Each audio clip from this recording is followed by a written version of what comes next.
जिंदगी एक सफर। नमस्कार, आदाब, सत श्री अकाल मेरे दोस्तों। आगे आपका होस्ट और दोस्त प्रतीक सिंह लेकर के प्रमुख तथ्यों के साथ आपके पॉलिटी वीडियो का अगला क्लास शिक्षक भर्ती कला संकाय के लिए विशेषकर डिजाइन किया गया, बाकी सभी एग्जाम्स वालों के लिए महत्वपूर्ण, क्योंकि संविधान तो संविधान है जो कि हर किसी के लिए विधान है। तो पढ़िए मेरे दोस्त और सीखिए। आइए आ जाते हैं आज क्लास नंबर 34 की ओर। इस वर्ष भाग 5 संविधान का भाग 5 संघ या केंद्र सरकार, इसमें आप देख सकते हैं भारतीय संसद का पार्ट एक आप मुझसे पढ़ चुके थे सर। उसी भारतीय संसद का ये पार्ट 2 है जिसमें हम अनुच्छेद 79 से 123 तक पूरा पढ़ रहे हैं। तो चलिए आज चालू करते हैं सीधा हम 79 से 123 में अपना क्रियाकलाप। सर आपको पता है कि सर संविधान में 22 भाग होते हैं। हमने पूरे भाग, उनके नाम, उनके अनुच्छेद का स्लाइड 1, स्लाइड 2, स्लाइड 3 पूरे 22 भाग तक हम पढ़ चुके हैं। अब हम इनको केवल रिवीजन कर रहे हैं। हर दिन एक एक स्लाइड को हम रिवीजन करते चलेंगे। ठीक है, क्लियर हो गई बात है? Yes sir. इसका मतलब क्या है कि इसको रिवीजन हमें करना है पूरे 1 से 22 भाग तक के भागों को, उनके नामों को, उनके अनुच्छेदों को। तो मगर इसको अब हम लास्ट में करेंगे इस क्लास के। टाइम बच जाएगा तो शुरुआत में आज हम कंटेंट पढ़ लेते हैं। जब लास्ट में टाइम रहेगा, हमको लगेगा कि भाई सही टाइम में और टाइम बच गया है, तो हम इनको रिवीजन कर लेंगे फिलहाल, क्योंकि इनको बहुत बार आपको पढ़ा दिया हूँ, इसलिए अब आप इसको खुद भी रिवीजन कर सकते हैं, है ना। तो चलिए फिलहाल मैं आता हूँ यहाँ पर और आपको क्लास आज की चालू करता हूँ, ताकि आप इसको लास्ट में मैं रिवीजन कराऊंगा। टाइम बच जाए तो, और ना बचे तो आप खुद से कर लीजिएगा।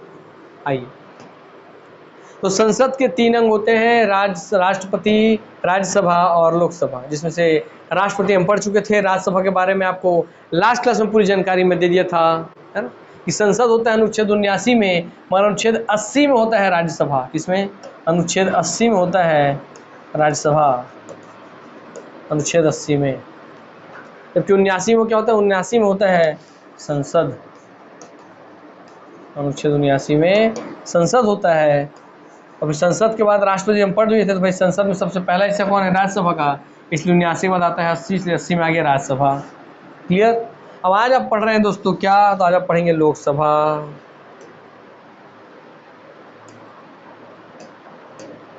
तो आगे क्या? लोकसभा अनुच्छेद 81। तो आपको क्या याद रहेगा यहीं से? सबको बहुत आसानी से याद रहने वाला है ये चीज कि अनुच्छेद 79 में आता है संसद, उस 79 में 80 में आता है राज्यसभा, और अनुच्छेद 81 में आता है लोकसभा। तो 81 में लोकसभा। ठीक, तो याद रखिए भैया, 79 में संसद, 80 में राज्यसभा और 81 में लोकसभा। हो गया क्लियर बात? यस। तो 79, 80, 81 पूरे क्रम में 79, 80, 81 संसद, राज्यसभा, लोकसभा। और राष्ट्रपति बोलेंगे तो अनुच्छेद 52। लीजिए, तो अनुच्छेद 52 80 81 से मिलके बनता है अनुच्छेद 79 संसद। क्लियर? ये भी अपने आप में पूरा क्वेश्चन है, एग्जाम में डायरेक्ट ऐसा पूछता है, क्योंकि आदमी इसी में कंफ्यूज होता है। तो याद रखने का बहुत आसान तरीका है। 79 में संसद है, उसके बाद जैसे 80 आएगा तो 80 में सबसे पहले उच्च सदन आना चाहिए, तो उच्च सदन राज्यसभा आ गया। उसके बाद 80 के बाद 81 आता है, तब 81 में उसका निम्न सदन आना चाहिए, लोकसभा हो गया। तो अनुच्छेद 81 में है लोकसभा या निम्न सदन। 1954 से पूर्व इसे जनता का सदन कहा जाता था। क्या कहा जाता था? इसे जनता का सदन कहा जाता था 1954 से पूर्व। जैसे कि 1954 से पूर्व राज्यसभा को कहा जाता था राज्य परिषद। तो जैसे राज्यसभा को राज्य परिषद कहा जाता था 1954 से पूर्व, वैसे ही लोकसभा को अनुच्छेद 81 को लोकसभा को कहा जाता था जनता का सदन। क्लियर हो गई बातें? कुछ भी पूछ ले ऐसे ही क्वेश्चन करके तो आपको क्लियर रहेगा ना। 1954 से पहले बताइए लोकसभा का नाम क्या था? तो बोलेंगे जनता का सदन। राज्यसभा का नाम क्या था? तो बोलेंगे राज्य परिषद। राज्य परिषद, ठीक है। तो राज्य परिषद था भैया राज्यसभा का नाम, और जनता का सदन नाम था भैया लोकसभा का, लोकसभा। तथा इसका अन्य नाम निम्न सदन, प्रथम सदन, चर्चित सदन। यह पूरे भारत के लोगों का प्रतिनिधित्व करती है। इसकी अधिकतम संख्या 552 है। इसकी अधिकतम संख्या कितनी है? जैसे राज्यसभा की अधिकतम संख्या थी 250, बस इसकी अधिकतम संख्या है 552। जैसे राज्यसभा में 250 में से वर्तमान में 245 सदस्य आप देख रहे हैं, वैसे वही यहाँ 552 में सभी आप देखेंगे 545 सदस्य। और अब इसकी सदस्य संख्या 552 अधिक नहीं रह गई है, 550 हो गई है, क्योंकि 2 जो मनोनीत थे ये पद हटा दिया गया है। तो याद रखिए, हर एक चीज आपको पता होना चाहिए।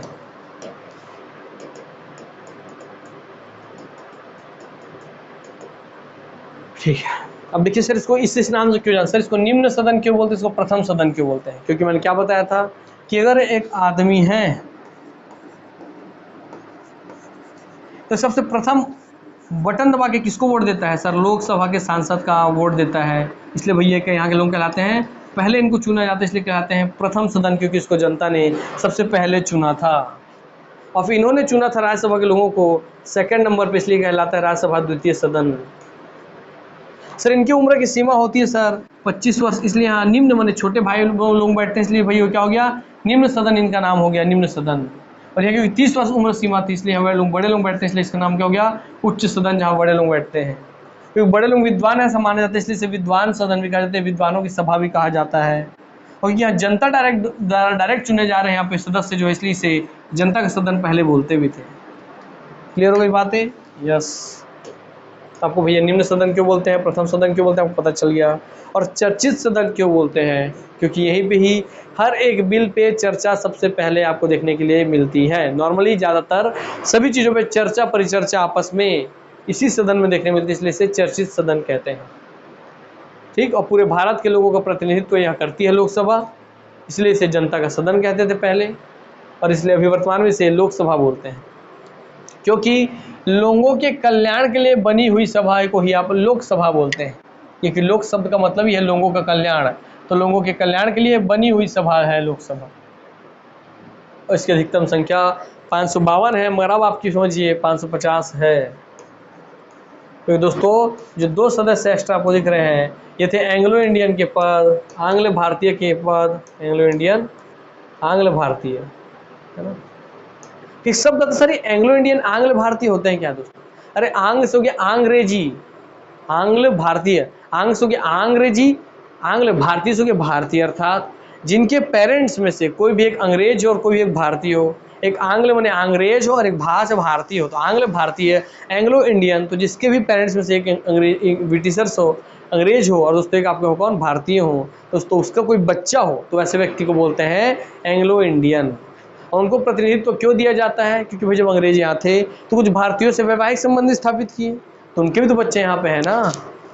तो कुछ अंग्रेज यहाँ थे, कुछ भारतीय यहाँ थे, अंग्रेज यहाँ चले गए और कुछ अंग्रेज यहाँ शादी करके चले गए, तो उनके बच्चे तो यहाँ पे है ही, उनके बच्चे हैं तो उनके भी तो अपना मत रखना पड़ेगा ना, मत रखने के लिए ज़रूरत है ना। यस, क्योंकि उनको अपना मत रखने के लिए जगह चाहिए था, अपना बात रखने के लिए, इसलिए उनके लिए भी 2 सीट रिजर्व किया गया था।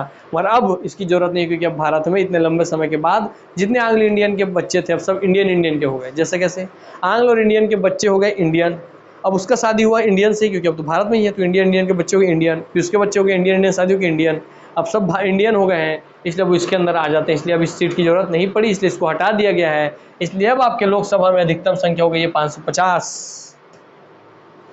अरे कितना कहानी समझाना पड़ता है, मगर सीखना तो जरूरी है ना मेरे दोस्त। आइए, तो सीखा हुआ चीज़ क्योंकि व्यक्ति कभी भूलता नहीं है। 530 राज्यों से, इसमें 552 से 30 राज्यों से चुने जाते हैं 530 सदस्य, 2 सदस्य यूटी से चुने जाते हैं, केंद्र शासित प्रदेशों से चुने जाते हैं, और 2 सदस्य एंग्लो इंडियन चुने जाते हैं, जिसके बारे में आपको मैंने बता दिया क्या होते हैं एंग्लो इंडियन। वर्तमान में 552 जो था वो 550 हो गया, और 550 में से अधिकतम अभी आप क्या देख रहे हैं कि सर 545 सदस्य भी हैं वर्तमान में। जैसे सर राज्यसभा में आपके 250 अधिकतम संख्या थी, मगर वर्तमान में भी कितने, वर्तमान में 245 ही सदस्य अधिकतम हैं। वैसे यहाँ भी राज्यसभा में भी भले आपको 550 अब सीट है, 2 हट गए एंग्लो इंडियन, तो सर मगर आपका अभी भी यहाँ पे 545 सदस्य मैक्सिमम वर्तमान में हैं। तो वर्तमान में 545 सदस्य लोकसभा में हैं, और राज्यसभा में आपके हैं 245 सदस्य। वर्तमान में लोकसभा में अधिकतम सदस्य कितने हो सकते हैं 550, राज्यसभा में 250। सर इस 545 में फिर तोड़ा गया है 530 + 13 + 2, इसको तोड़ा गया, फिर 530 लोग राज्यों से चुने जाएंगे, 13 लोग आपके केंद्र शासित प्रदेशों से चुने जाएंगे, है ना, स्टेट से, यूटी से, और 2 सदस्य आपके एंग्लो इंडियन जो कि अब हट गए हैं तो इसकी जरूरत नहीं है। ठीक, 2 लोग एंग्लो इंडियन। क्या हो गया, 530 और 13 और 2 15, तो 30 और 15 45, इसलिए 545। बस यहाँ पे तो 245 में था आपका भैया, है ना। 233 कितना था, 229 4 33, 239 था, कितना था, 229 4 33 और 12, 3312 वो था। हाँ, तो 229 4 और दोस्तों 12 जो आपके वो होते हैं, मनोनीत होते हैं, है ना, मनोनीत सदस्य। ये 2 एंग्लो इंडियन भी मनोनीत होते थे, राज्यसभा में 12 सदस्य मनोनीत होते थे, 229 स्टेट से, 4 आपके यूटी से, और 12 आपके भैया कौन मनोनीत होने वाले हैं, ये भी मनोनीत होते थे एंग्लो इंडियन। इसलिए मनोनीत सदस्य कितने होते हैं टोटल संसद में, तो 12 और 2 14 सदस्य होते हैं मनोनीत, पूरे संसद का बात हो रहा है। मगर राज्यसभा में 12 बोले, लोकसभा में 2 बोले, पर अभी 2 को हटा दिया गया है। तो सर 229 4 33 33 और 12 33 और 12 45, हाँ ठीक है। तो राज्यसभा में 229 सीट राज्यों के लिए रिजर्व थे, 4 सीट आपके केंद्र शासित प्रदेशों के लिए, 12 सीट आपके दोस्तों वहाँ के लिए क्या बोलेंगे आपके मनोनीत सदस्य जो कला वाला क्षेत्र से थे। बस आपके यहाँ से 530, यहाँ से 13, यहाँ से 2 याद रखिएगा। ये वाला सवाल लास्ट क्लास में पढ़ाया, उसको चेक कर लीजिएगा, फिलहाल ये अभी का है इसलिए मैं याद करवा दिया। कोशिश किया कि एक बार दोनों आपके सामने रहे ताकि आप दोनों कंपेयर करके पढ़ सकें। चलिए, तो भैया ये जो सदस्य हैं कि वर्तमान में 545 सदस्य हैं, जिसमें 530 सदस्य राज्यसभा राज्यों से चुने जाएंगे, लोकसभा का बात हो रहा है कि 545 अधिकतम सदस्य हैं वर्तमान में, हो सकते हैं 550 मगर हैं भी 545 ही। तो इसमें 530 सदस्य राज्यों से चुने जाएंगे, 13 सदस्य केंद्र शासित प्रदेशों से चुने जाएंगे, 2 सदस्य एंग्लो इंडियन होंगे जो मनोनीत होंगे। 31वां संविधान संशोधन के द्वारा लोकसभा में फर्स्ट पास्ट दी पोस्ट सिस्टम को अपनाया गया है तथा सीटों का आवंटन सभी राज्यों में जनसंख्या के अनुसार किया गया है। सर फर्स्ट पास्ट दी पोस्ट सिस्टम के तहत जनसंख्या के अनुसार कर दिया गया है कि किसको कितना सीट मिलना चाहिए 1971 के अनुसार। ठीक है, याद रखिएगा। तब लोकसभा राज्यसभा की तरह लोकसभा में भी जनसंख्या के आधार पे ही सीट डिसाइड होते हैं कि किस राज्य से कितने लोकसभा सांसद चुने जाएंगे, कितने लोकसभा सीट बनेगी। तो जनसंख्या वो आधार हो गया है कब से 1971 के अनुसार जनसंख्या आधार हो गया। ठीक, जबकि पहले क्या था, first past the post system था। First past the post system क्या होता है, पहले आओ पहले पाओ की तरह होता है। ठीक है, पहले आइए पहले पाइए तरीके से होता है। इसको अलग से आपको समझाऊंगा first past the post system को। फिलहाल अब आगे चलते हैं कोर्स में हमारे। 44वें संविधान संशोधन 1978 के द्वारा 1971 की जनगणना के आधार पर किए गए सीटों के आवंटन को निश्चित कर दिया गया था। किसके, सर 44वें संविधान संशोधन 1978 के द्वारा जो 1971, उससे पहले का 1971 की जो जनगणना थी उसी के आधार पर किए गए सीटों के आवंटन को निश्चित कर दिया गया था। तथा 84वें संविधान संशोधन 2001 के द्वारा निर्वाचन क्षेत्र का निर्धारण 1991 की जनगणना के आधार पर किया गया था। ये पूछ सकता है दोस्तों, है ना, याद रखेंगे इस बात को कि 44वें संविधान संशोधन 1978 द्वारा 1971 की जनगणना को आधार बनाया गया था, किसके लिए, सीटों के आवंटन के लिए। और 84वें संविधान संशोधन 2001 के द्वारा निर्वाचन क्षेत्र का निर्धारण जब आपको करना है तो 1991 की जनगणना के आधार पर किया गया था। तैयार किया 1971 का जनगणना और 20 साल बाद 1991 की जनगणना। 44वें संविधान संशोधन 44वें से 40 जोड़ के 84वां संविधान संशोधन। याद रहेगा, यस सर। इसको ऐसा लिखिए दिमाग में बैठता है। 44वां संविधान संशोधन है ना 1978 और 84 40 जोड़े तो 84 संविधान संशोधन आपका कब है भैया, सन 2001। इसमें सर आधार बनाया गया किसको, 1971 की जनगणना को, और सर इसमें आधार बनाया गया 1920 साल बाद जोड़ करके 1991 की जनगणना को। इसमें आधार बनाया गया सीटों के आवंटन का आधार बनाया गया। 1971 की जनगणना को आधार बनाया गया सीटों के आवंटन का आधार, कि सीट इसके आधार पे आवंटित होंगे, है ना, तो सीटों के आवंटन का आधार बनाया गया। ठीक, और जबकि यहाँ पे आपके 1991 की जनगणना को निर्वाचन क्षेत्र का निर्धारण करने का आधार बनाया गया। किसका निर्वाचन क्षेत्र, कि किसका निर्वाचन क्षेत्र कौन होगा, निर्वाचन क्षेत्र निर्धारण का आधार बनाया गया। तो दोनों ही लाइन याद रख लीजिए अच्छे से। 44 और 84 एक जैसा है, 71 91 एक जैसा है।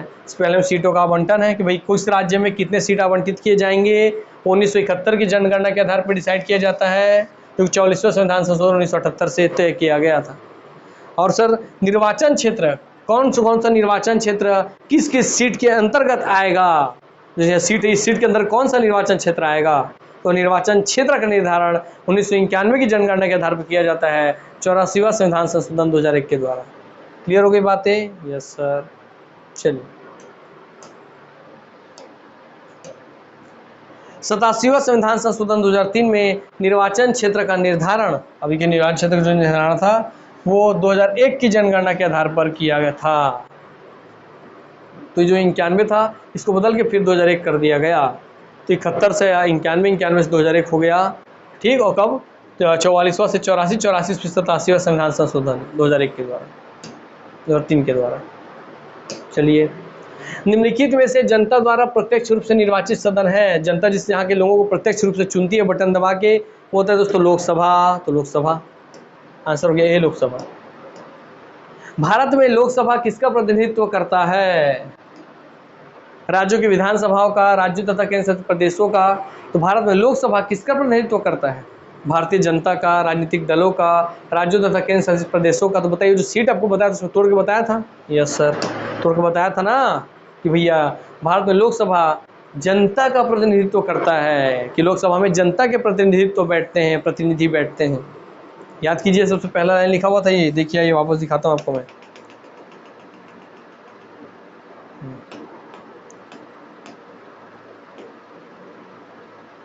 भारत के लोगों का प्रतिनिधित्व करता है लोकसभा, भारत के लोगों का प्रतिनिधित्व करता है। वो लोगों की जगह जनता कर दिया कि जनता का प्रतिनिधित्व करने वाला सदन कौन सा है, तो लोकसभा है, क्योंकि वही प्रत्यक्ष रूप से चुने जाते हैं।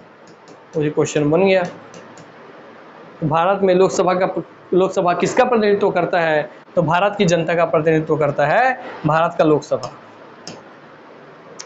31वें संवैधानिक संशोधन अधिनियम द्वारा लोकसभा की अधिकतम सदस्य संख्या कितनी निर्धारित की गई है, क्या 31वां वाला बोल रहा है ना, 31वां संवैधानिक संशोधन अधिनियम द्वारा लोकसभा की अधिकतम सदस्य संख्या कितनी निर्धारित की गई है, तो निर्धारित की गई है 530, 52, 45, 42। तो आंसर स्पष्ट है, 545 अब है निर्धारित। क्या अब आपको 545 है, बोला था ना पहले 550 था, फिर सर अभी आपका सर पहले 552 था, फिर उसमें 2 हटे 550 हुआ, अभी अधिकतम जनसंख्या हो गई 545। तो 550 की जगह पे अभी अधिकतम है 545 वर्तमान में, क्योंकि 31वें संवैधानिक संशोधन अधिनियम द्वारा डिसाइड किया गया है। तो याद रखिएगा 545।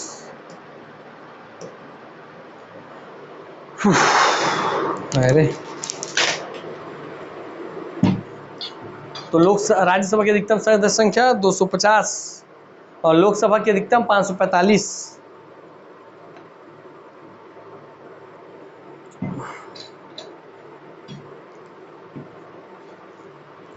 आदर्श वाक्य, धर्म चक्र परिवर्तनाएं to transform the cycle of dharma. यह आदर्श वाक्य है आपका लोकसभा का आदर्श वाक्य है ना ये, धर्म चक्र परिवर्तनाएं to transform the cycle of dharma. Lok Sabha का अध्यक्ष या स्पीकर, अब इसका थोड़ा जान लेते हैं। आइए, जैसे हम सभापति के बारे में जाने थे, वैसे लोकसभा के अध्यक्ष या लोकसभा के स्पीकर ऑफ द हाउस के बारे में जानते हैं। राष्ट्रपति लोकसभा अध्यक्ष के चुनाव की तारीख तय करता है। कौन तय करता है, तो लोकसभा के अध्यक्ष की चुनाव का तारीख तय करते हैं राष्ट्रपति जी। तो राष्ट्रपति लोकसभा अध्यक्ष के चुनाव की तारीख तय करते हैं। इनका चुनाव सदस्यों के बीच में से निर्धारित तिथि को होता है, जो राष्ट्रपति तय किए हैं उसी तिथि को, तथा कार्यकालीन लोकसभा के जीवन काल तक होता है।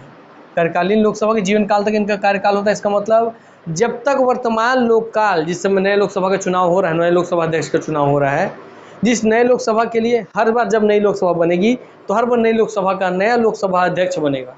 तो लोकसभा का अध्यक्ष का कार्यकाल तब तक रहेगा जब तक वो जिस नई लोकसभा के लिए वो गठित किया गया था, जब तक उस लोकसभा का गठन हुआ है।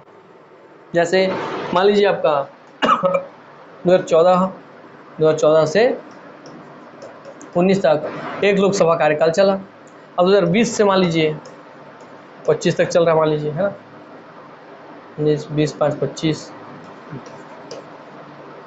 तो दोस्तों 19 में जब पुरानी लोकसभा खत्म तो यहाँ के अध्यक्ष का कार्यकाल खत्म हो गया। जब 20 से 25 के लिए नया लोकसभा आया अस्तित्व में, तो इसके लिए नया लोकसभा के अध्यक्ष चुने गए। मगर ये 20 से 25 तक ना रहा, ये लोकसभा विघटित हो गया, अविश्वास प्रस्ताव पारित हो गया, ये किसी वजह से फेल हो गया और ये गठबंधन समझ था टूट गया और ये 20 से 25 तक ना चल के 23 में ही खत्म हो गया। तो इस अध्यक्ष का चुनाव, ये अध्यक्ष का पद भी 23 में खत्म हो जाएगा। वही बात ये बोल रहा है कि कार्यकालीन लोकसभा के जीवन काल तक, तो कार्यकालीन लोग जो लोकसभा इसका जब तक कार्यकाल का जीवन काल है, चाहे वो 1 साल हो, 2 साल हो, 3 साल हो, 4 साल, 5 साल हो, उस लोकसभा का जितना जीवन काल है उतना ही कार्यकाल होता है किसका, लोकसभा के अध्यक्ष का। तो लोकसभा के जीवन काल तक होता है। यह लोकसभा के प्रतिनिधियों का मुखिया होता है। लोकसभा में जितने भी प्रतिनिधि हैं उन सबका ये मुखिया है, ये किसी की पक्षधर नहीं होता है। लोकसभा अध्यक्ष ना सत्ता पक्ष का होता है ना विपक्ष का होता है, ये दोनों ही पक्ष के प्रतिनिधि, सभी सारे प्रतिनिधियों का नेता होता है। तो सभी प्रतिनिधियों का मुखिया होता है कौन, लोकसभा अध्यक्ष। सदन का प्रवक्ता होता है। तो पूछेगा लोकसभा अध्यक्ष, सदन, लोकसभा में सदन का प्रवक्ता किसे कहेंगे, तो आप बोलेंगे लोकसभा अध्यक्ष को बोलेंगे। इसे तो लिखा स्पीकर या प्रवक्ता। और साथ ही संसदीय विशेषाधिकारों का अभिभावक या संरक्षक होता है। तो ये बार बार पूछा गया है कि संसदीय विशेषाधिकारों का संरक्षक किसे कहते हैं, तो बोलेंगे लोकसभा अध्यक्ष का। संसदीय विशेषाधिकारों का अभिभावक किसे कहते हैं, तो बोलेंगे लोकसभा अध्यक्ष को। अभिभावक माने पेरेंट्स और तो संरक्षक माने सुरक्षा करने वाला। तो संसदीय विशेषाधिकारों का अभिभावक या पेरेंट्स किसे कहेंगे, तो स्पीकर को। और दोस्तों उसको संरक्षक किसे कहेंगे, तो भी स्पीकर को। क्लियर। आइए, सामान्य स्थिति में यह अपने मत का प्रयोग नहीं करता। सामान्य स्थिति में, सामान्य स्थिति नॉर्मल स्थिति है, सब अपना मत वगैरह वोटिंग वगैरह दे। जैसे कोई बिल आया, मान लीजिए कोई प्रस्ताव आया लोकसभा में पास होने के लिए, तो भाई सत्ता पक्षधारी है और वोटिंग हुआ, वो अपने वोटिंग से पास करवा लिया। मगर कोई बिल ऐसा आया जिसपे दोनों ही पक्ष समानता, जिसका सत्ता होता है उसका ज़्यादा जनसंख्या है, क्योंकि प्रधानमंत्री कौन बोलते हैं, बहुमत प्राप्त दल के नेता।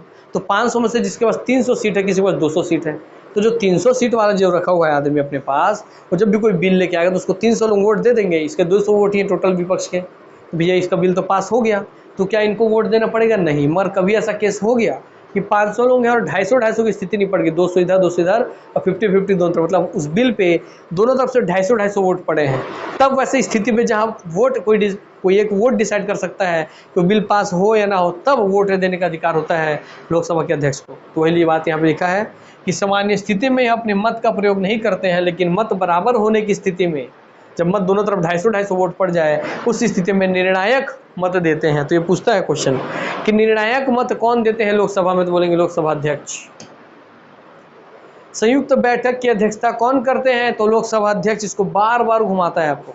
जब राज्यसभा और लोकसभा की अनुच्छेद 108 है ना, हाँ, अनुच्छेद 108 के तहत संयुक्त बैठक बुलाई जाए, संयुक्त बैठक अनुच्छेद 108 में है ना, ठीक है, देख लेंगे उसको। तो जब भी लोकसभा और राज्यसभा की संयुक्त बैठक बुलाई जाती है तो उसकी, और बुलाते कौन है, सर, लोकसभा और राज्यसभा की संयुक्त बैठक बुलाते हैं राष्ट्रपति और उसकी अध्यक्षता करते हैं लोकसभा के अध्यक्ष। तो वही बात लिखा है कि संयुक्त बैठक की अध्यक्षता करते हैं लोकसभा अध्यक्ष। वह धन विधेयक के संबंध में निर्णय देते हैं कौन, लोकसभा अध्यक्ष। और धन विधेयक जो है ये राष्ट्रपति के पूर्वानुमति से आया होता है, इसलिए इसमें बाद में राष्ट्रपति जिस पे कोई भी रोक नहीं लगा सकते हैं। क्लियर हो गया। तो धन विधेयक के संबंध में निर्णय देते हैं लोकसभा अध्यक्ष। संयुक्त बैठक की अध्यक्षता करते हैं लोकसभा अध्यक्ष। ठीक है, प्रवक्ता होते हैं, अभिभावक होते हैं, संरक्षक होते हैं, प्रवक्ता होते हैं। इनका कार्यकाल लोकसभा के कार्यकाल तक रहता है। इनकी चुनाव की तारीख राष्ट्रपति डिसाइड करते हैं। चलिए, पद मुक्ति। अब देखते हैं पद मुक्ति। 50 सदस्य हस्ताक्षर करके प्रस्ताव लाते हैं, जिसकी सूचना 14 दिन पूर्व स्पीकर को दी जाती है तथा बैठक में यदि साधारण बहुमत से पारित हो जाता है तो ये अपने पद से मुक्त हो जाते हैं। तो अगर पद से मुक्त करना है इनको, इनके पद से हटाना है, तो उसके लिए 50 प्रस्तावक हस्ताक्षर करके प्रस्ताव लाते हैं और उसकी सूचना 14 दिन पूर्व ही स्पीकर को दे दी जाती है तथा बैठक में यदि साधारण बहुमत से पारित हो गया, साधारण बहुमत का मतलब 50 जितने संख्या उसका आधे % वोट प्लस कोई भी एक वोट, जैसे 500 लोग टोटल हैं तो 250 वोट 50% हो गया, और 1 वोट तो 51वां वोट, 251वां वोट, तो 250 लोग हो गए इधर, और एक 251 जो 1 वोट है 291 नंबर का वह वोट, तो 50% प्लस 1 वोट है ना, तो उसे बोलते हैं साधारण बहुमत। ठीक, तो ये अपने पद से मुक्त हो जाते हैं। तो इनके वोट के लिए क्या चाहिए, 50% प्लस 1 वोट चाहिए पद से हटाने के लिए। 50 सदस्य हस्ताक्षर करके लेके आएंगे तो हो जाएगा। लोकसभा उपाध्यक्ष पर हम आ जाते हैं। तो अध्यक्ष वाला काम खत्म होने के बाद 14 दिन पूर्व स्पीकर को सूचना दी जाती है, सब चीज। लोकसभा उपाध्यक्ष, उपाध्यक्ष के चुनाव की तारीख स्पीकर के द्वारा तय की जाती है। देखिए, अध्यक्ष के लोकसभा अध्यक्ष के चुनाव की तारीख राष्ट्रपति तय करता है, और उपाध्यक्ष के चुनाव की तारीख लोकसभा स्पीकर के द्वारा तय की जाती है। 11वीं लोकसभा में से सहमति हुई है कि उपाध्यक्ष विपक्ष से होता है। और अब जो 11वीं लोकसभा थी दोस्तों, वहां से सहमति कर ली गई है कि भैया जो भी आपका उपाध्यक्ष के पद पर बैठेगा वह विपक्ष से ही रहेगा। विपक्ष में अगर कांग्रेस है तो उससे व्यक्ति चुना जाएगा उपाध्यक्ष पद के लिए, विपक्ष में अगर बीजेपी है तो बीजेपी से चुना जाएगा व्यक्ति उपाध्यक्ष पद के लिए। लोकसभा में यह बात डिसाइड किया गया, किससे, 11वीं लोकसभा से। यह सदन के प्रति जवाबदेह होता है, न कि अध्यक्ष के। अर्थात जो उपाध्यक्ष का पद है दोस्तों, ये लोकसभा का जो सदन है उसके प्रति यह जवाबदेह होता है, यह किसी भी हाल में अध्यक्ष के प्रति जवाबदेह नहीं होता है। क्लियर हो गई बातें, याद रखिएगा, विश्व आपको कूट में घुमा देगा कि लोकसभा उपाध्यक्ष के चुनाव की तारीख लोकसभा अध्यक्ष डिसाइड करते हैं। तो बताइए लोकसभा उपाध्यक्ष किसके प्रति जवाबदेह हैं, तो लोकसभा अध्यक्ष के प्रति, लोकसभा के प्रति, सदन के प्रति, ऐसे घुमा के आपको दे सकता है। तो आप बोलेंगे वह सदन के प्रति या लोकसभा के प्रति जवाबदेह होते हैं, अध्यक्ष के प्रति नहीं। ठीक, और 11वीं लोकसभा से जो विपक्ष का नेता होगा वही लोकसभा उपाध्यक्ष पे बैठेगा, ऐसी सहमति हो गई है। यह अध्यक्ष की अनुपस्थिति में पीठासीन अधिकारी की भूमिका अदा करते हैं। अर्थात जब अध्यक्ष नहीं रहेंगे तो उनके स्थान पे यह अध्यक्षता करेंगे, लेकिन जब स्पीकर उपस्थित हो तो यह सामान्य सदस्यों की तरह व्यवहार करते हैं, और जब अध्यक्ष आ जाएं तो फिर से नॉर्मल सदस्य की तरह व्यवहार करेंगे। हटाने की प्रक्रिया स्पीकर के समान है। अर्थात इनको भी कैसे हटा सकते हैं आप उपाध्यक्ष को, तो आपको उपाध्यक्ष को हटाना हो चाहे अध्यक्ष को, 50 सदस्य अगर हस्ताक्षर करके प्रस्ताव लाते हैं, जिसकी सूचना 14 दिन पूर्व ही, हटाने से 14 दिन पहले ही स्पीकर को दे दी जाती है कि भाई हम तुमको हटाने वाले हैं। तो बैठक में यदि साधारण बहुमत, फिर स्पीकर जो है कि मेरे को हटाने वाले हो, ठीक है, तो ये तिथि डिसाइड करते हैं, उस दिन आप लोगों का वोटिंग करवा लिया जाएगा, कितने लोग वोट करते हैं। फिर उस प्रस्ताव में अगर साधारण बहुमत मतलब 50% प्लस 1 वोट से अगर पास हो गया तो लोकसभा अध्यक्ष हट जाएंगे। बस वैसे ही लोकसभा उपाध्यक्ष भी हट जाएंगे। 50 लोग सदस्य हस्ताक्षर करके लाएँ, 14 दिन पहले सूचना दी जाए, बैठक में साधारण बहुमत से पारित हो जाए तो पद से हट जाएंगे, चाहे वो लोकसभा अध्यक्ष हो चाहे उपाध्यक्ष हो। क्लियर हो गई बातें? यस, हमारे साथ देखने नहीं मिलता है, क्योंकि जनरली जब भी नई लोकसभा बनती है तो जो बहुमत प्राप्त दल का नेता होता है वही जिस व्यक्ति को, क्योंकि देखिए व्यक्ति लोकसभा अध्यक्ष कौन बनेगा, जिसको ज़्यादा वोट प्राप्त हो। अब जो बहुमत प्राप्त दल का नेता है, जैसा इस समय बीजेपी और कांग्रेस मान लीजिए 550 सीट है लोकसभा मान लीजिए, तो भाई 300 सीट मान लीजिए किसके पास है, बीजेपी के पास, 200 सीट है मान लीजिए पूरे बाकी विपक्ष सभी के पास मिला करके, तो 300 वोट इसके पास अकेले हैं बीजेपी के पास। तो भैया ये जब किसी 4 आदमी खड़े होंगे कि हमको बनना है लोकसभा अध्यक्ष, है ना, एक बीजेपी का एक कांग्रेस का, ऐसे अपने अपने समर्थक वाले में से पद में खड़े हो गए, तो वे 300 लोग जिसको वोट दे दिए, सत्ता पक्ष अपने आदमी को वोट देगा ही, तो 300 लोग जिसको वोट दे दिए, बाकी 200 लोग किसी को भी वोट दिए रहे, क्या फर्क पड़ता है, जिसको 300 वोट मिला वो जीत गया। अर्थात इसका मतलब क्या है कि सत्ता पक्ष का ही आदमी ही जो बहुमत प्राप्त दल है, उसी बहुमत प्राप्त दल का नेता ही, या उस बहुमत प्राप्त दल का सदस्य ही, नेता नहीं, बहुमत प्राप्त दल का सदस्य ही लोकसभा का अध्यक्ष बनता है। व्यवहारिक ज्ञान बोरा संविधान में नहीं लिखा है, तो बहुमत प्राप्त दल का सदस्य ही आपका लोकसभा अध्यक्ष बन गया। भाई जब वो खुद ही, जो बहुमत प्राप्त दल है वो उनको खुद अपने सीट पे बैठाया है, अपने ही आदमी को बैठाया है, तो उनको हटाएगा कैसे।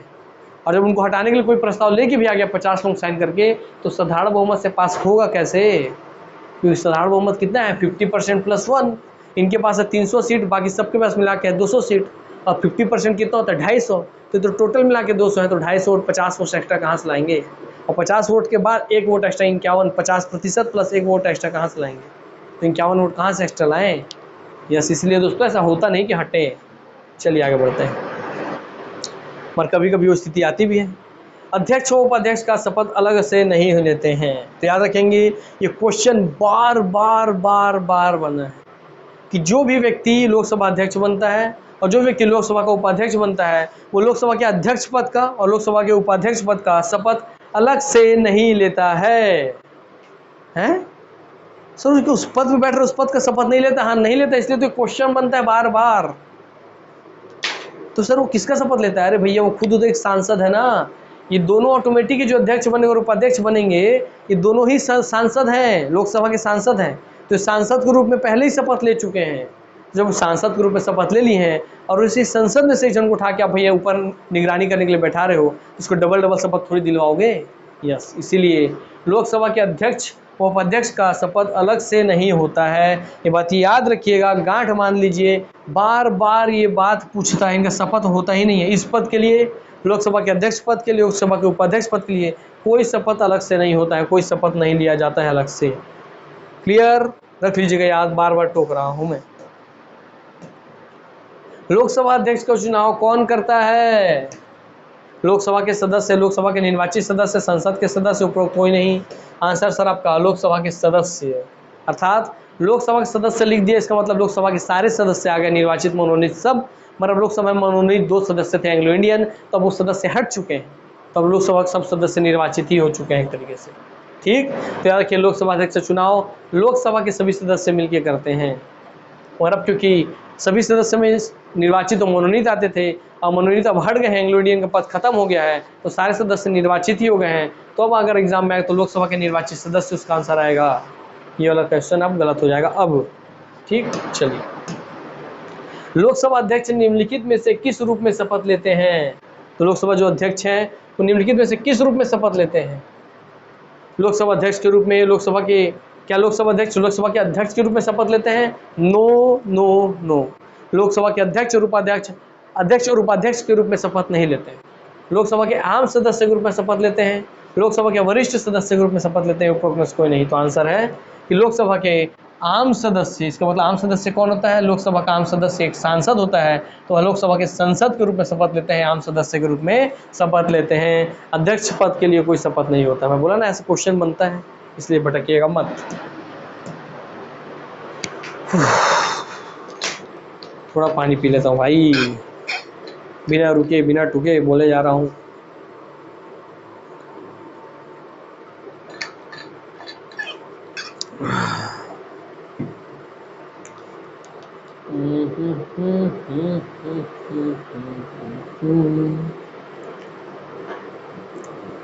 चलिए, प्रोटेम स्पीकर, सामयिक अध्यक्ष। अब देखिए, एक होता है भाई लोकसभा अध्यक्ष जिसको आप स्पीकर बोलते हैं।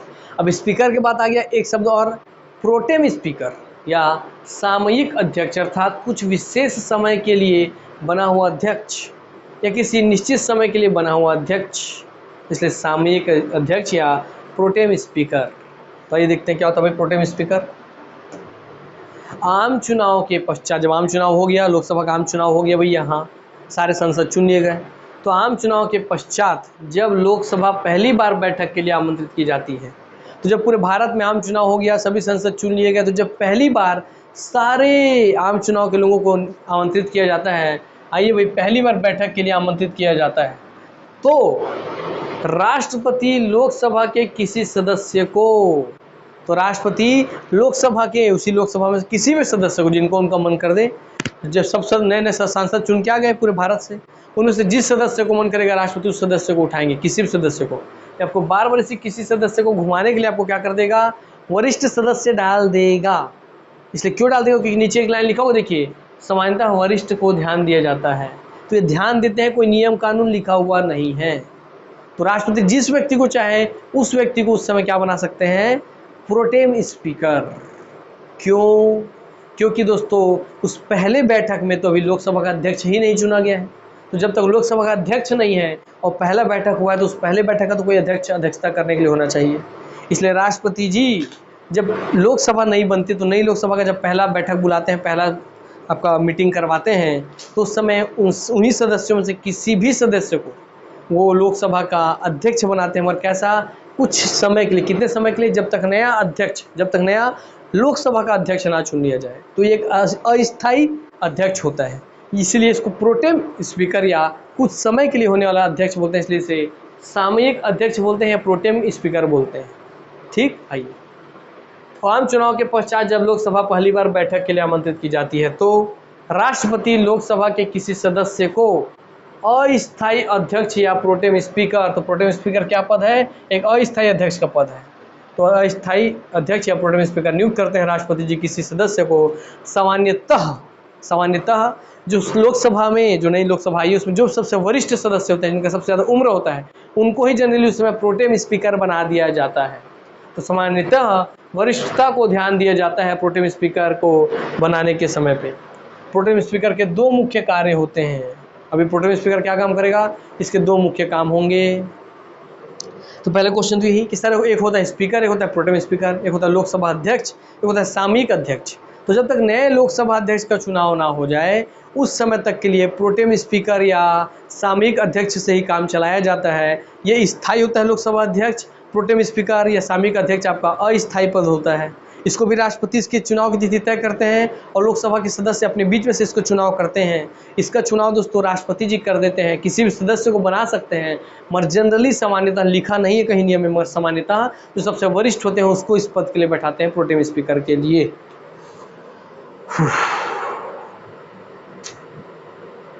कोई दिक्कत, डाउट अब नहीं रखना है ना? बहुत बोलना पड़ रहा है भाई। एक ऐसा सिस्टम बनाता हूँ मैं जिससे बिना बोले सारा ज्ञान मेरे दिमाग का आपके अंदर डाल देता हूँ मैं, फिर एग्जाम बैठ के बढ़िया बना के आइएगा। ठीक? हाँ सर बना दो यार, एग्जाम निकल जाएगा, बढ़िया हो जाएगा, है कि नहीं? ऐसा कुछ नहीं है दोस्त, खुद के पढ़ने से एग्जाम निकलता है, किसी और के दिमाग से नहीं निकलता है। ठीक, चलिए।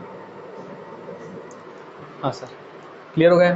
तो अब जो भी प्रोटेम स्पीकर बनेगा इसके दो मुख्य कार्य होंगे। वो मुख्य कार्य क्या है देखते हैं। पहला कार्य क्या है कि नए सदस्यों को शपथ दिलाना। तो अभी नए जो लोकसभा सदस्य बन के आए हैं, नए नए संसद बन के आए हैं, वो सारे सदस्यों को शपथ दिला दिया। हाँ सर, और क्योंकि जो लोकसभा के सारे सदस्य जो शपथ ले लेंगे उन सबको शपथ कौन दिलाएगा? राष्ट्रपति। तो भाई ऐसे भी बड़े पद हैं और किसी उम्रदराज व्यक्ति बनता है लोकसभा राष्ट्रपति का। तो राष्ट्रपति इतने सारे 550 लोगों को शपथ कैसे दिलवाएं, है ना भाई? इतने 550 लोगों को शपथ कैसे दिलवाएं? इसलिए भैया प्रोटेम स्पीकर से काम करवाया जाता है कि नए सदस्यों को आप शपथ दिलवाइए। और जब सारे नए सदस्य के लोग शपथ ले लिए अपनी अपनी सदस्यता का, सांसद पद का, तब उनमें से किसी एक को फिर उन लोग आपस में चुन करके क्या बना देंगे? लोकसभा का अध्यक्ष। तो ये तो हो गया इसका पहला कार्य। क्या? प्रोटेम स्पीकर के दो मुख्य कार्य हैं। पहला कार्य हो गया नए सदस्यों को शपथ दिलवाना, और दूसरा कार्य नए अध्यक्ष के चुनाव में सदन को मदद करना। और अपने स्थान पे जो भी नए अध्यक्ष चुनेंगे लोकसभा के अध्यक्ष पद पे जिसको चुना जाएगा, उसके चुनाव में जो भी सदन है लोकसभा उसको मदद करना। ठीक है? यस। तो पहला ये है कि सबको शपथ दिलवाना और फिर नए अध्यक्ष के चुनाव के लिए मदद करना ताकि वो अपना पद छोड़ सकें। तो नए अध्यक्ष के चुनाव में सदन को मदद करना ताकि वो खुद अपना पद छोड़ के उसको दे सके पद। ये दोनों कार्य पूर्ण होने के बाद इनका पद स्वतः ही समाप्त हो जाता है। तो जैसे नए सदस्यों ने शपथ ले लिया, फिर इनके मदद से नए अध्यक्ष के चुनाव हो गया, तो नए अध्यक्ष चुन लिए गए, तो अब नए अध्यक्ष उस सीट पे जाके बैठेंगे, अध्यक्ष वाले सीट पे, तो इनका ऑटोमेटिक सदस्यता, अध्यक्ष पद से सदस्यता समाप्त हो जाएगा, स्वतः ही समाप्त हो जाएगा। कुछ अलग से इसके लिए बिल पास नहीं करना पड़ता है, स्वतः ही प्रोटेम स्पीकर का पद समाप्त हो जाता है उस समय के बाद जब नए अध्यक्ष चुन लिए जाते हैं। तो ये दोनों कार्य पूर्ण होने के बाद इनका पद स्वतः ही समाप्त हो जाता है। ये बात याद रखिएगा, इसलिए कोई बिल वगैरह नहीं लाना पड़ता है।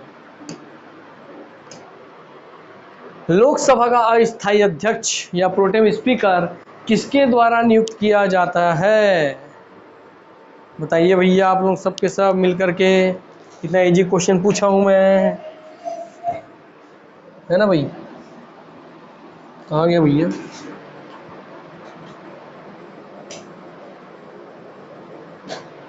हाँ, अरे बताइए भैया, लोकसभा का अस्थायी अध्यक्ष या प्रोटेम स्पीकर किसके द्वारा नियुक्त किया जाता है? तो आंसर स्पष्ट था सर, संबंधित सदन द्वारा, निवर्तमान अध्यक्ष द्वारा, प्रधानमंत्री द्वारा, राष्ट्रपति द्वारा। आंसर स्पष्ट है कि राष्ट्रपति द्वारा ही प्रोटेम स्पीकर को चुना जाता है। जनरली सामान्यतः कोई नियम नहीं लिखा है, मगर वरिष्ठता अर्थात उम्र में जो सबसे बुजुर्ग हो उनको चुन लिया जाता है प्रोटेम स्पीकर पद के लिए। और उस प्रोटेम स्पीकर का दो मुख्य कर्तव्य होता है। पहले नए सभी सदस्यों को शपथ ग्रहण करवाना और नए अध्यक्षों के चुनाव में सदन को मदद करना, और फिर उनका पद स्वतः ही समाप्त हो जाता है, इसलिए एक अस्थायी अध्यक्ष होते हैं।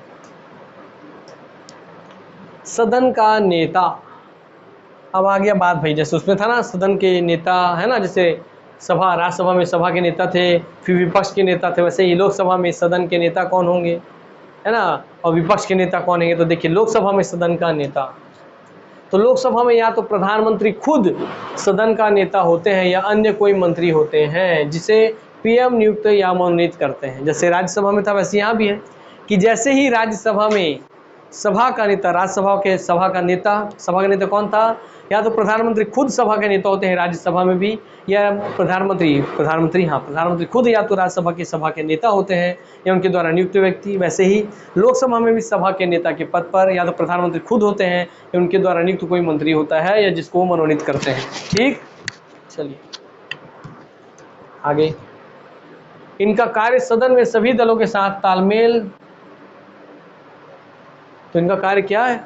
सभा के नेता का कार्य क्या होता है? तो वही जो पिछले राज्यसभा में था, इनका कार्य सदन में सभी दलों के साथ तालमेल बिठाकर कार्यवाही को पूर्ण करना होता है। जैसे कक्षा में क्लास मॉनिटर का, तो सभा के नेता का काम है क्लास मॉनिटर की तरह काम करना, जो लोकसभा अध्यक्ष है वो टीचर की तरह काम करे। विपक्ष का नेता कौन होगा? वही उसकी तरह सदन की सबसे बड़ी विपक्षी पार्टी का सदस्य होना चाहिए। सदन की सबसे बड़ी विपक्षी पार्टी का, अच्छा सबसे बड़ी विपक्षी पार्टी बोले इसका मतलब क्या कि बहुमत प्राप्त दल वाले जो सत्ता है वो है पार्टी है, उस पार्टी के बाद जो सेकंड नंबर जो सबसे ज़्यादा वोट रखा है अपने पास, उसमें से ही कोई एक नेता बन के आएगा विपक्ष का नेता। तो सदन की सबसे बड़ी विपक्षी पार्टी का सदस्य होना चाहिए कौन? विपक्ष का नेता। सदन का कम से कम 10वां हिस्सा होना चाहिए। ठीक है, 10वां हिस्सा होना चाहिए।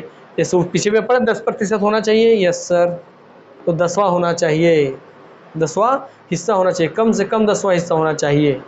अर्थात कम से कम सदन का 10वां हिस्सा, जैसे 550 सदस्य हैं तो उसका 10वां हिस्सा 55 सदस्य कम से कम होने चाहिए, है ना। तो इसका मुख्य कार्य सरकार की आलोचना करना तथा सरकार को सही पथ पर लाने का प्रयास करना है। इसका विपक्ष के नेता का मुख्य काम है सरकार की कार्य का आलोचना करना, और उस कार्य का आलोचना करना जो आलोचना लायक हो, और सही कार्यों में सरकार को सही पथ पर लाने का प्रयास करना। अगर सरकार अपने ये पक्ष जिनका है, जो बहुमत प्राप्त दल है, अगर वो अपने कर्तव्यों को परिवहन में भूल करे तो उस भूल को टोकना, याद दिलाना। तो विपक्ष बहुत जरूरी होता है दोस्तों, क्योंकि विपक्ष ही लगाम लगाता है, नियंत्रण करता है। मगर वह विपक्ष जो अपने फायदे के लिए लगाम लगाए, देश के फायदे के लिए नहीं, अपने फायदे के लिए लगाम लगा रहा है, वो नुकसानदायक होता है। कोई भी विपक्ष ऐसा होना चाहिए जो अच्छे चीज़ों, अगर किसी कोई अच्छा बिल आया, अच्छा प्रस्ताव आया है तो उसका समर्थन जरूर करे, और अगर कोई खराब बिल है तो उसका बुराई भी भरपूर करे। वही दोस्तों रियल विपक्ष है ना। चाहे बीजेपी चाहे कांग्रेस, दोनों के लिए ये बात है। मगर दोनों में ही ये देखा जाता है कि सर दोनों के दोनों ही कई बार अपने स्वार्थ के लिए, दोनों ही पार्टी बीजेपी चाहे कांग्रेस, दोनों अपने स्वार्थ के लिए जिस बिल का बुराई करे रहेंगे उसी बिल को खुद ला के पास कर देते हैं, है ना, दोनों ही पार्टी।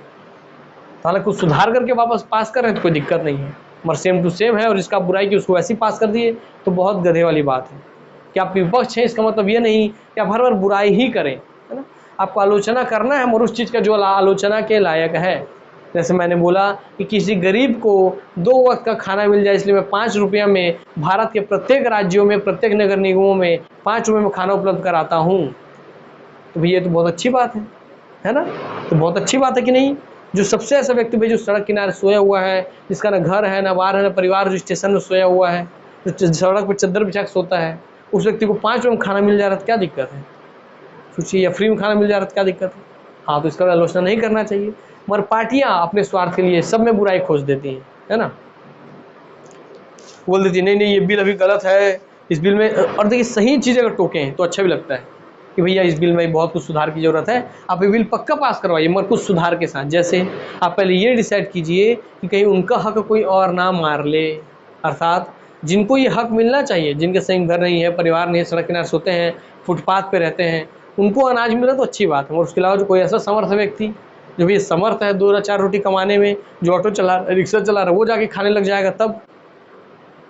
जो ऑटो चला रहा है, टैक्सी चला रहा है, कार चला रहा है, वो पैसा बचा के जाके वहाँ खाने लग जाएगा तब तो जो वो व्यक्ति है उसका तो पेट मर जाएगा।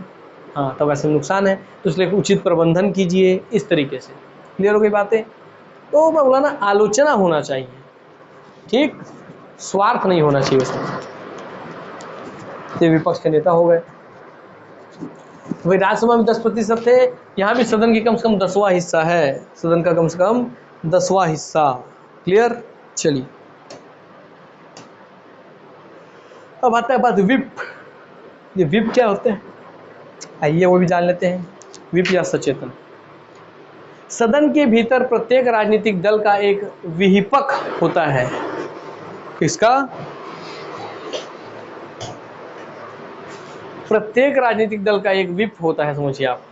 विहिपक या सचेतक होता है, जिसका कार्य क्या होता है? तो सर उस विहिपक का कार्य क्या होता है? जिसका कार्य उस दल के सदस्यों की उपस्थिति सदन में बनाए रखना होता है। अर्थात 3 प्रकार के विप जारी किए जाते हैं।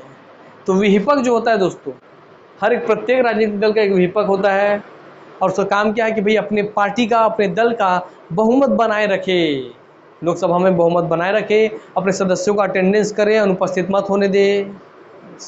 इसलिए 3 प्रकार के विप जारी किए जाते हैं। तो पूछता भी है कि विप कितने प्रकार के होते हैं? तो 3 प्रकार के होते हैं।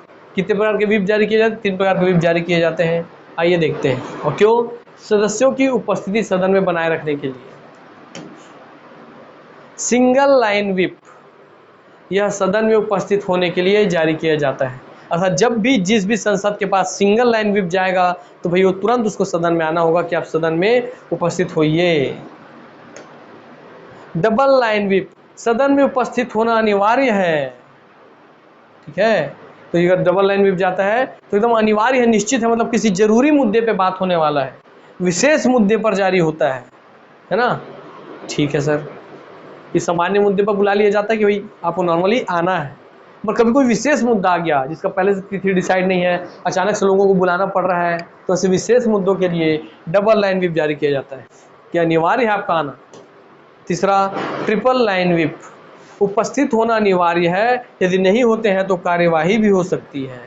तो पहले में उपस्थित होइए, सेकंड लाइन विप में उपस्थित होना अनिवार्य है, तीसरे वाले में उपस्थित होना अनिवार्य और नहीं होंगे तो आपके ऊपर कार्यवाही भी चलेगी कि क्यों नहीं हुए। मतलब ये बहुत ही विशेष मुद्दे पे ऐसा चीज होता है ना। हमारे संविधान को संशोधन करना है तो भाई प्रत्येक हमारे संविधान संशोधन करना है, मैं सत्ता पक्षधारी हूँ, है ना, मैं सत्ता पक्षधारी, मैं सोच संविधान में संशोधन करना है, चलो मैं संविधान में संशोधन करना चाह रहा हूँ, या मैं राष्ट्रीय आपातकाल लगाना चाह रहा हूँ, तो मैं तो बहुमत प्राप्त कर लेता हूँ, मैं चाह रहा हूँ ना ये बात। और जितने मेरे विपक्षी पार्टी उनको तो ये बात पता नहीं है, तो उनको पता कैसे चलेगा? तो हाँ भाई, उनको ऐसे पता चलेगा कि उनको आप विप जारी करेंगे उपस्थित होने के लिए। तो और कोई नॉर्मल मुद्दा है तो आप उसको सिंगल लाइन विप भेजेंगे, कोई विशेष मुद्दा है तो भाई आप उसको डबल लाइन विप भेजेंगे, और एकदम ही बहुत ही ज़्यादा विशेष मुद्दा है, एकदम कठोरतम विशेष मुद्दा है, तब उसको आप ट्रिपल लाइन विप भेजेंगे कि उपस्थित होइए वरना कार्यवाही होगी। अर्थात कुल मिला के बात क्या है कि इसमें कुल मिला के उपस्थित होना, उपस्थित होना, उपस्थित होना, अर्थात कुल मिला के अटेंडेंस बनाए रखने के कार्य का ही ये आपका एक प्रक्रिया है, विप जारी करना। क्लियर हो गई बातें? चलिए, तो सचेतन, उनको भाई चेतना देना, उनको चेतना में लाना, उनको सचेत करना, होश में लाना, हाँ, उनकी नज़र में डालना। क्लियर हो गई भैया? Single line whip, double line whip, triple line whip, पता चल गया आपको। उपस्थित होना है, आपको उपस्थित होना अनिवार्य है, विशेष मुद्दे पर उपस्थित होना अनिवार्य है, अन्यथा आपको पर कार्यवाही हो जाएगी। सिंगल, डबल और ट्रिपल लाइन विप। विपक्ष का नेता कौन है? सबसे बड़े विपक्षी दल के नेता जिसके पास सदन की कुल संख्या के 1/4 से कम सीटें नहीं हैं। सबसे बड़े विपक्षी पार्टी के नेता जिनके पास सदन की कुल संख्या के 1/5वें हिस्से से कम सीटें नहीं हैं। सबसे बड़े विपक्षी पार्टी के नेता जिसके सदन की कुल संख्या के 10वें हिस्से से कम 10वें हिस्से से कम नहीं है। सबसे बड़े विपक्षी पार्टी के नेता जिनके पास सदन की कुल संख्या के 1/15वें हिस्से से कम सीटें नहीं है। तो आप क्या पढ़े थे सर? 10 10 10, अरे 10 वहाँ लेकर के ले गए दिल, ले गए दिल। तो राज्यसभा में आप 10% पढ़े थे, यहाँ भी आप 1/10वां हिस्सा पढ़े हैं, तो आंसर स्पष्ट है, सी है। तो विपक्ष का नेता कहाँ से होता है? सर विपक्ष का नेता सबसे बड़े विपक्षी पार्टी का नेता होता है जिसके पास सदन की कुल संख्या का कम से कम 10वां हिस्सा तो होना चाहिए, उस 10वें हिस्से से कम नहीं होना चाहिए। क्लियर? अर्थात जैसे राज्यसभा में क्या था सर? राज्यसभा में टोटल सदस्य माने 250 मानता हूँ मैं, तो इसका 10% कितना था? 25 सदस्य होने चाहिए। तो कम से कम उस विपक्ष के पास जो सबसे बड़ा बहुमत प्राप्त वाला विपक्षी है उसका कम से कम 25 सदस्य होने चाहिए। लोकसभा में लोकसभा में 550 मान लेता हूँ, तो इसका 10% हो जाएगा 55। तो कम से कम लोकसभा में विपक्ष का नेता वही बनेगा जिसके पास कम से कम 55 सदस्य उसके पास हो, इस 55% से कम ना हो। ये 55वां का 1/10 भी आप करेंगे तो वही मिलेगा आपको। 10 से ये 0 गया तो 55 आपको मिल गया। ठीक, वही चीज़ यहाँ लिखा हुआ है। तो दोनों में दोस्तों आपको वही 10% या 1/10वां हिस्सा देखने मिल रहा है। चलिए भैया, खत्म हो गया आपका ये भी। ठीक, तो चलिए आज आपका थोड़ा टाइम बचा तो हम आपको रिवीजन करवा देते हैं संविधान के भाग पार्ट, है ना। आइए संविधान के भाग, उनके नाम और उनके अनुच्छेद रिवीजन करवा दें। चलिए सर, फिर आपको बताऊंगा मैं।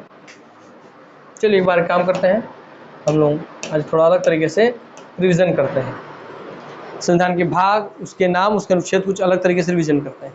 बताइए, मैंने बोला सर भारत का संविधान, तो इस शब्द में सबसे पहले क्या आया सर? भारत के संविधान में सबसे पहले शब्द आया भारत। तो भारत क्या है? तो सर भारत पूरे पृथ्वी में एक निश्चित भूखंड है सर, एक निश्चित भूखंड जिसका नक्शा आपका ऐसा है ना। हाँ, ऐसा लगभग है। हाँ सर, तो यही जो निश्चित भूखंड है, निश्चित क्षेत्र है, निश्चित भूमि का एक निश्चित क्षेत्र ही आपका भारत है। इसका मतलब सबसे पहले भारत के संविधान में भारत आता है, और भारत खुद में एक निश्चित भूमि का क्षेत्र है, क्योंकि इसके इधर भी चाइना आ जाएगा, इसके इधर पाकिस्तान आ जाएगा, तो अब इसी निश्चित भूमि क्षेत्र तक ही भारत है। तो भारत का संविधान में केवल इसी निश्चित भूमि क्षेत्र तक ही लागू होगा। इसलिए का मतलब क्या कि इसी निश्चित भूमि क्षेत्र तक ही वो पूरा संविधान लागू होगा। तो इसलिए सबसे पहले वो भूमि का क्षेत्र तो निश्चित हो, जहाँ तक संविधान का असर रहे। इसलिए सबसे पहला भाग हो जाता है दोस्तों निश्चित भूमि का क्षेत्र, अर्थात वह क्षेत्र क्या है कि पूरा भारत आपका मिल के बना हुआ है। भाग 1 में सबसे पहले रखा गया वही, इसलिए संघ, राज्य एवं उसके क्षेत्र एंड क्षेत्र। तो भाई सबसे पहले भाग में रखा गया संघ, राज्य और उसके क्षेत्र। ठीक, सभी राज्यों से मिलकर संघ बना, और उस बने हुए आकृति में कौन कौन से उसके क्षेत्र आते हैं। इसलिए भाग 1 आता है संविधान के। भाग 1 में आता है संघ, राज्य और उसका क्षेत्र। और कोई भी क्षेत्र भाई चारों दिशाओं में टूटी हुई होती है, इसलिए चारों दिशाओं का हिसाब से इसके अनुच्छेद भी 4 आते हैं। अनुच्छेद 1 से 4, 1 से 4। ठीक, तो हाँ सर, संविधान के 22 भाग में से टोटल 22 भाग हो, तो उसमें से पहला भाग क्या है? संघ, राज्य और उसका क्षेत्र, जिसमें अनुच्छेद आते हैं 1 से 4, क्योंकि कोई भी क्षेत्र पूर्व, पश्चिम, उत्तर, दक्षिण 4 दिशाओं में टूटा हुआ होता है, इसलिए इसका अनुच्छेद होगा 1 से 4।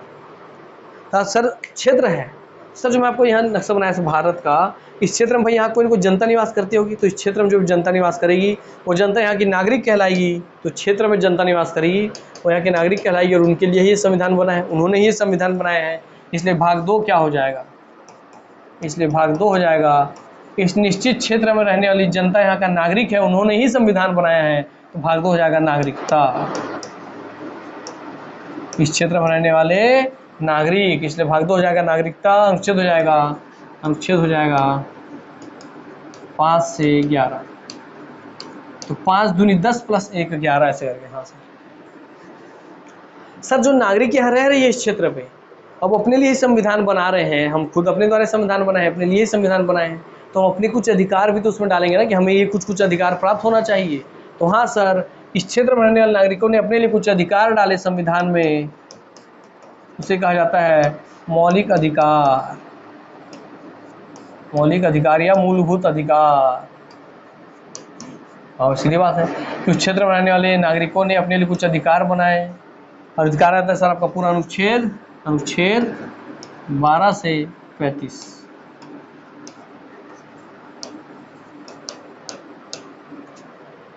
हाँ सर, देखिए कितना कहानी सीक्वेंस में, क्योंकि उसी सीक्वेंस में क्यों पूरे भागों को रखा गया है। हर एक चीज़ दोस्तों कॉन्सेप्ट है, बिना कॉन्सेप्ट के ऐसे ही नहीं कि कुछ भी डाल दिया गया। तो आप उस कॉन्सेप्ट को जब पकड़ लेंगे ना, तो आपको फिर याद नहीं रखना पड़ेगा कि किसके बाद कौन सा भाग आएगा, उसी भाग में वो नंबर क्यों रहेगा। सबके पीछे कॉन्सेप्ट है मेरे दोस्त। फिर सर इसका आता है भाग 4। अब बताइए, हमारा एक निश्चित क्षेत्र हो गया, यहाँ पे निश्चित जनसंख्या निवास करने लग गई, वही निवास करने लग गई। अब इन्होंने अपने आप को अधिकार भी दे दिया, मगर इन्होंने क्या किया, भैया जा रहे हैं यहाँ पे क्या बोलते हैं गाड़ी चलाने, ये पुलिस काम करने जा रहे हैं, आर्मी का काम करने जा रहा है, ये सॉफ्टवेयर इंजीनियर का कोई काम करने जा रहा है। तो इनके पास इतना टाइम नहीं है ना कि भाई ये पूरे देश की जो पूरा बाउंड्री है इसका ख्याल रख सके, इसकी सुरक्षा कर सके, इसकी शासन व्यवस्था बनाए रख सके। हाँ, तो इन्होंने क्या किया, इन्होंने अपने द्वारा एक राज्य का गठन कर दिया। राज्य क्या होता है? सर राज्य वो होता है जिसका एक निश्चित भूमि क्षेत्र हो, सर वहाँ पर कोई जनसंख्या निवास करती हो, उसके लिए एक संप्रभु सरकार का गठन कर दिया जाए। सरकार बनाना, अपने द्वारा खुद अपने लिए ही अपना ही शासन चलाने के लिए सरकार बना देना, लोकतंत्र द्वारा। तो सर लोगों द्वारा खुद के लिए सरकार बनाई गई। इसलिए भाग 4 क्या हो गया कि उसने एक राज्य बना दिया। इन नागरिकों को अधिकार मिलने के बाद इन्होंने अपने लिए एक राज्य का निर्माण कर दिया, इसने राज्य का निर्माण कर दिया। हाँ भाई, भाग 4 में राज्य का निर्माण कर दिया। मगर उस राज्य को क्या बोला, वो राज्य माने सरकार जो बन गई, सरकार क्या करेगी, सरकार हमारे ही देश के लोगों के लिए कुछ कुछ नीतियां बनाएगी। अर्थात राज्य हमारे लिए कुछ कुछ नीतियां बनाएगी काम करने के लिए कि हाँ भाई इस नीति के तहत मैं सड़क बनाऊंगा, पानी बनाऊंगा, बिजली बनाऊंगा, सुरक्षा करूंगा। तो जो सरकार है उसके नीति, हाँ सर कोई नीतियां बनाएगी। मगर जनता बोली कि यार सरकार तो अपने मन से नीति बनाएगी तो काम गड़बड़ा जाएगा। इसलिए इसको हम कुछ बिंदु दे देते हैं कि भाई गरीबी को हटाने का आपको काम करना है, नीति बनाना है, शिक्षा को बढ़ाने का, शिक्षा को हटाने के लिए काम करना है ना, शराब को खाने बंद कर रहे हैं, शिक्षा बढ़ाना है, एजुकेशन बढ़ाना है, भूखमरी हटाना है, गरीबी हटाना है, बेरोजगारी हटाना है, कुछ की पॉइंट्स दे दिए इसको। इन बिंदुओं के आधार पर ही आप अपनी कोई भी नीति बनाइएगा, इन बिंदुओं से बाहर नहीं। इसलिए दोस्तों राज्य को नीति बनाने के लिए कुछ निर्देशक तत्व दे दिए गए, निर्देशक तत्व दे दिए गए कि आप राज्य जब भी नीति बनाए तो निर्देशक तत्वों को ध्यान में रख के बनाएं। इसलिए भाग 4 हो गया राज्य के नीति निर्देशक तत्व DPSP, directive principle to state policy, state policy के लिए डायरेक्टिव प्रिंसिपल निर्देशक तत्व, निर्देशक तत्व या निर्देशक सिद्धांत। हाँ सर ये हो गया भाग 4 राज्य के नीति निर्देशक तत्व। इसमें अनुच्छेद आपका आता है 36 से 51, तो 35 के बाद 36 से लेके 51 तक। फिर ये सरकार तो फिर सरकार, जनता ने क्या देखा, जनता देखा कि हम सरकार को तो काम दे दिए। फिर मगर जनता को क्या महसूस हुआ, जनता को महसूस हुआ कि हमने सरकार को तो काम दे दिया। और देखिए DPSP इसमें आता है 1 2 3 4 4 अल्फाबेट आता है, तो भाग 4 का हिस्सा है ये, ठीक है। फिर सरकार ने एक बात देखा, जनता जो बना रही थी, संविधान बना रही थी, उसने देखा क्या, यार सरकार तो ठीक है हमारे दिए हुए तत्वों के तहत नीति बनाएगी, तो अपना काम कर रही है, और हम लोगों के बीच में से ही कोई लोग ऐसे हैं जो अपनी एकता को तोड़ रहे हैं, हिंदू मुस्लिम देश को बांट रहे हैं, देश की अखंडता को जोड़ने की जगह अलग अलग करने पे तुले हुए हैं कि भाई अलग कर दो पंजाब को, अलग कर दो इसको, अलग कर दो हैदराबाद को, अलग कर दो जम्मू कश्मीर को। देश की एकता को खतरा कर रहे हैं, देश की अखंडता को तोड़ रहे हैं, गंदगी फैला रहे हैं, अस्वच्छता फैला रहे हैं, हमारे राष्ट्रीय धरोहरों को सुरक्षित नहीं रख रहे हैं। तो यार ऐसे में तो हम इतने 140 करोड़ जनसंख्या पे कैसे इतनी छोटी सी सरकार नियंत्रण रख पाएगी। तो इसके लिए क्या जरूरी है कि कुछ कर्तव्य तो हमारे देश के नागरिकों के लिए भी होना चाहिए। इसलिए तुरंत ही जब सरकार को उसका नीति बने तो हमारे देश के नागरिकों को भी उसका कर्तव्य पता रहे। इसलिए 4 से निकाला गया 4A या 4K और बनाया गया क्या, कुछ मौलिक कर्तव्य डाले गए। ये हमारे देश के नागरिकों के लिए भी कुछ मौलिक कर्तव्य हैं कि स्वच्छता बनाए रखें, देश की एकता अखंडता बनाए रखें, देश के राष्ट्रीय धरोहरों का सम्मान करें, अपने बच्चों को अब पढ़ाने में ध्यान दें, है ना भैया। चलिए इसको कुछ मौलिक कर्तव्य देश की जनता को भी दे दिया गया। तो ये हो गया भाग 4 से भाग 4A। तो भाग 4 से 4A निकला, मौलिक कर्तव्य निकला। देखिए मौलिक अधिकार था, ये था फंडामेंटल राइट्स, अधिकार और राइट्स। तो यह मौलिक मतलब फंडामेंटल, कर्तव्य मतलब ड्यूटी। तो फंडामेंटल राइट्स है, फंडामेंटल ड्यूटी है। और इसके अंदर आपका अनुच्छेद आता है अनुच्छेद 51 लास्ट है। तो सर 4 से बना 4 है तो 51 से बना 51A, बस इतना ही। तो 51 से बन गया 51A, जिस 4 से बना था 4A। और सर भाग 5 में आता है सर आपका, फिर अब भाग 5 में क्या आएगा। अब हमने सोचा हाँ यार अब तो इतना तो हो गया, मगर अब हमें क्या करना है। अब हम वापस सरकार पे आते हैं। जब देश का पूरा प्रशासन चलाना है तो पूरे देश के प्रशासन को जो बांध के रखे, केंद्रीय नियंत्रण करके रखे, तो सबसे पहले सरकार जो होने चाहिए, भाग 5 में 5 उंगलियां जब इकट्ठा हो तो एक संघ बनता है। इसलिए भाग 5 में बनेगा संघ सरकार या केंद्र सरकार, जो पूरे देश को एक साथ रख के प्रशासन चलाए। इसलिए भाग 5 है संघ सरकार। इसमें अनुच्छेद आपका आता है अनुच्छेद 151 के बाद क्या आता है, तो 52 आता है। तो 52 से लेके पूरा 151 तक ही, 52 का फिर से 151। यस। अच्छा सर फिर भाग 6 आ गया। यहाँ सर ये तो केंद्रीय स्तर पे सबको बांध के रखेगी, मगर अब राज्य स्तर पे केंद्र के बाद सबसे बड़ी शक्ति कहाँ दिख रही है, तो राज्य सरकार होनी चाहिए। छत्तीसगढ़ की राज्य सरकार, मध्य प्रदेश की, हरियाणा की, पंजाब की। हाँ सर, तो भाग 6 हो गया, केंद्र सरकार के बाद राज्य सरकार। राज्य सरकार। और इसमें अनुच्छेद आ गया 151 था, तो अनुच्छेद 151 के बाद 152 से 237। वहाँ से इस तरीके से आपका भाग 1 से लेके पूरा भाग 6 तक अब आपको इस कहानी के माध्यम से याद हो गया होगा। मैं ये उम्मीद करता हूँ पूरे भाग 1 से लेकर 6 तक उसके नाम, उसके अनुच्छेद भी आपको अब याद हो गए होंगे। मैं ये कोशिश करता हूँ, उम्मीद करता हूँ। तो चलिए यहीं पे भाग 1 से 6 तक आज याद करवाया हूँ। इस नेक्स्ट क्लास में ये भाग 1 से 6 तक फटाफट या रिवाइज करा के फिर भाग 6 के आगे आपको मैं याद करवाऊंगा। इस तरीके से हर दिन आपको याद करवाने का कोशिश करूंगा। धीरे धीरे भाग, उसके नाम, उसके अनुच्छेद, उसके पीछे क्या माइंडसेट था, किसी क्रम में पूरे भाग बने, उस भागों के नाम इसी क्रम में और उनके अंदर अनुच्छेद आए ऐसे। ठीक, चलिए तो उम्मीद करता हूँ आपको क्लास पसंद आई होगी। आज आपको बहुत कुछ सीखने मिला होगा, आपको एक बैकग्राउंड आपके माइंड में तैयार हो गया होगा। तो भाई यहीं पे अपनी वाणी को विराम देता हूँ, आप सबसे अलविदा लेता हूँ। मिलता हूँ नेक्स्ट क्लास में, तब तक के लिए भैया अपना ख्याल रखिए, हमेशा हंसते रहिए, खेलते रहिए, खेल खिलाते रहिए, निरोग रहिए, स्वस्थ रहिए, तंदुरुस्त रहिए। यही मेरी दुआ है आप सबके लिए। तो मिलते हैं नेक्स्ट क्लास में, तब तक के लिए नमस्कार, जय हिंद, जय भारत, जय छत्तीसगढ़, वंदे मातरम, धन्यवाद।